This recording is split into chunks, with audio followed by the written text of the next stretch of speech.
Сайн бацгаана уу? Наблайн сургууль зүйчлэлд өсөрхлөн дэлгэж байгаа мамшигын бодлогын модалтууд.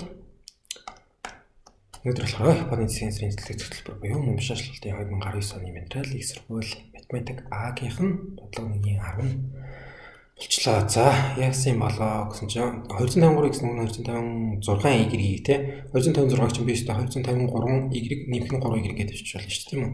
Тэгэхээр 253x 253-ээс 253-гаа хаалнаас гаргаад x-ийн нэг болгоод нэг нь 3 ихтэй. Ингээд тавьчих болно те. X-ийн хэд байх нь хамаахгүй. Ингэж бол тавьж болох нь ойлгомжтой. За дараа нь for a pair of integers x y гээд бүхэл тоон хос юм байна. Тэр нь болохоор ийм нөхцөлийг хангадаг гинэ. 253x нэг 256 y тэнцвэнийг одоо энэ тэнцвэл маань тэнцүү гэснээр нэгтэй тэнцүү юм уу те. Тэгээ absolute value of x is minimum гэнэ. X-ийн absolute value гэдэг нь x-ийн модулыг хэлж байгаа тийм үү? Absolute утга нь хамгийн бага байх. Тэгэх юм бол x нь нэмээ, y нь нэмээ гэсэн.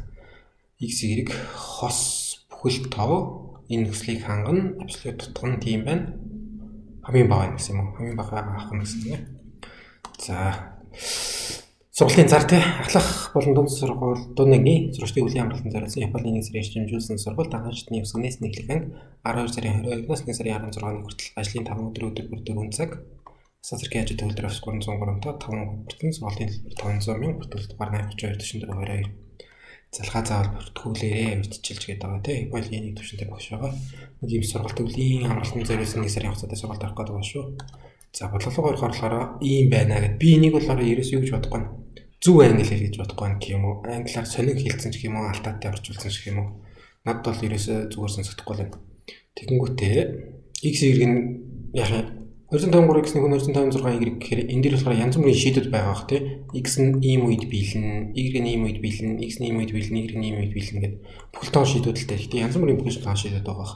Тэрний дундаас болохоор x нь хамгийн бага утгаа авдаг, absolute хамгийн бага утгаа авдаг тийм шийдийг яриад байгаа юм шиг. Тэр үед нь x y нь ийм байна гэсэн юм. За 253x 256y би болохоор тэнцүү гэж байгаа нөгөө анх угаасаа ингэж болно гэсэн нэг нь хэлчихэ тий. 253 шигэд x тэр нэмэх нь y дараа нь дахиад 3 y. За 253 дахиад 3 y гэхээр би энийг шууд харангуйтай ингэчмээр их юм. Эгэлээ 253 шүү дээ. 253 ч өөрөө 3 тухайгаар юу хэлдэг юм. 38-ийн 24 гээд 13 болчихсон зү. Тэнгүүд 4 өрөхгүй 12 боллоо нэг үлдлээ тий. Тэгэхээр би 253-аас шууд хасч идэггүй. Хасдаг нь 3-ыг үржтэн 84 гээд хасчаар чинь нэг үлдэн өстэй. Ерөөсөө нэг тэнцүү 253-ыг үрждэг нь нэг хасны 3-ыг үржтэн 84 гэх юм бол y тэнцүү 84 тий. Нөгөө манай x тэр нэмхний y маань болохоор тэнцүү 1. Энд дээр би хасах юм байна гэхээр y-ийн тул гэсэн үг хасах 84 гэсэн үг. Тий. Ингэж хагаад одоо тэгвэл x тэнцүү 1-ээс хасдаг нь y болоод хасахын нэмэх гэхээр нэг тэр нэмэх нь 84 гэхээр 85 юм шүү. За ерөөсөө бэлний юм шийд байна нэ. X тэнцүү 85-тай. Y-ийн болохоор хасах 84-тэй. Гэх юм бол 253x дээр нэмэх нь 256y.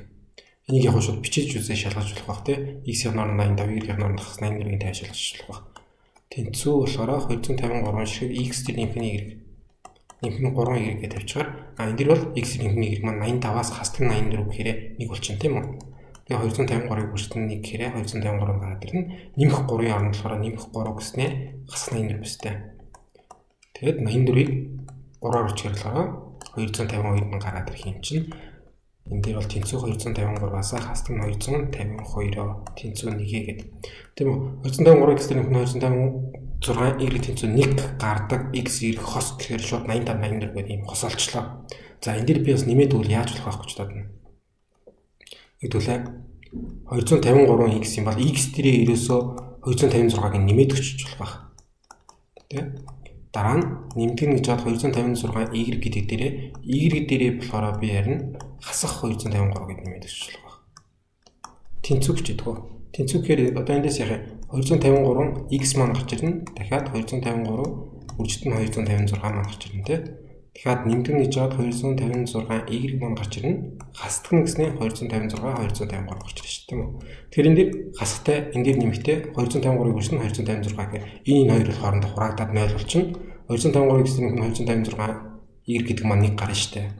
Би ингээд нэг шийд олцсон байхад одоо x дээрээ шууд 256 нэмээд y-гээс 253-ыг хасаад тийм үү? Янз бүрийн шийд гаргаад иж болно гэсэн үг байхгүй юу? 85 дээрээ одоо 256-ыг хэдэн ч удаа нэмж болно тийм. Каш хэрэг нэмий. Тэгэх юм бол y дээрээ болохоор хасах 84-өөс 253-ыг каш хэрэг хасчихад одоо энэ яхаа ийм шинэ x-тэй шинэ y-тэй болоход нөгөө 253x нэмэх 256y-ыг тэнцвэрийг гэдэг маань биелэл байхгүй юу? За тэгээд ийм биелэх янз бүрийн x-ийн шийдүүдийн дундаас болохоор абсолют утга нь хамгийн бага нь хэд вэ гэхээр 85 нүстэй. Би одоо энэ как нэмлэх гэх юм бол 85 дээр 256 нэмээд тэр чинь 300 гарсан тоогоор авчих шүү дээ. Хаслаа гэхээр болохоор нэг хасах 170 тэй ч юм уу тоо гарч ирлээ гэж бодлоо. Бодъё л тоо. 85-аас 256 гэсаад хасах 170 за 9 ч юм уу нэг тоо гарч ирлээ гэж бод. Тэр чинь абсолют утгыг авчих юм бол 179 гараад ирнэ өстэй. Тэгэхээр хамгийн бага абсолют утга нь хамгийн бага шийдэн болохоор x тэгвэл нэг бол 85 байж болж ийн өөр юм байхгүй юм шүү. Хаслуугаар орчороо хасах 179 интервал явчихна. Нэмлэг орчороо 300 интервал явчихна тий. Абсолют утга нь хамгийн бага. Тэгэхээр ерөөс 85. Тэрс хамгийн бага утга гэх юм бол эндээс 256 хасаад тий.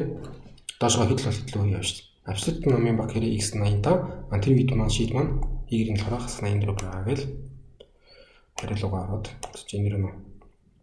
Ингээд бол x нь за ийм үед x нь 85, y нь хас 84 үед болохоор тэнцвэрийг гэдэг энэ бол биелнэ. Тэгээ энэ дээр x нь болохоор абсолют нь хамгийн бага нь байгаа гэж ингэж л бодд юм уу да. Тэгээд 253, 256 маань өөрсдөө юу байгаа даа. Харилцан анхны те энэ хоёрыг болохоор зөрүү нугасаа 3 штэ. Тэгснэ аль аль нь 3 таах багтахгүй тань тийм үү. Тэр энэ хоёрыг хоёулангийн хуваадаг тоогд болоо тий. Хоёулын хуваадаг. Жишээлбэл яах юм 2 болон 8 гэсэн тоо байлаа гэж тоо энэ хоёрыг хоёулын хуваадаг тоог юм бол 2 ээж болно шүү дээ тийм үү. Ил 253 256-ыг илээ алилыг нөгөө анхны тоо хүчтэнд нь задлаад хуваагчдыг нь аваад үзэх юм болохоор харилцан анхны аль алиг нь хоёулын хуваадаг нэгээс их тоо байхгүй гэж гарч ирэх баг. Тийм болохоор энэ дэр яах юм 253 256-аар нэмээд өөр шийдүүд гаргаад ирж болно. Эндээс нэг арай нэг жижигхэн тий хоёулын хуваадаг тоо байсан бол жишээлбэл 10 хоёулын хуваадаг байгаад би энэ дэр дүүл 10k нэмж сахаар шийдүүд болох юм байна гэсэн байхгүй. За хоёулаа харилцан анхны байж дарж байгаа болохоор тэгвэл яхаа 85 болон 84 шийдэн юм байна гэдэг. За баярлалаа. Баярлалаа. Дараад уулзъя.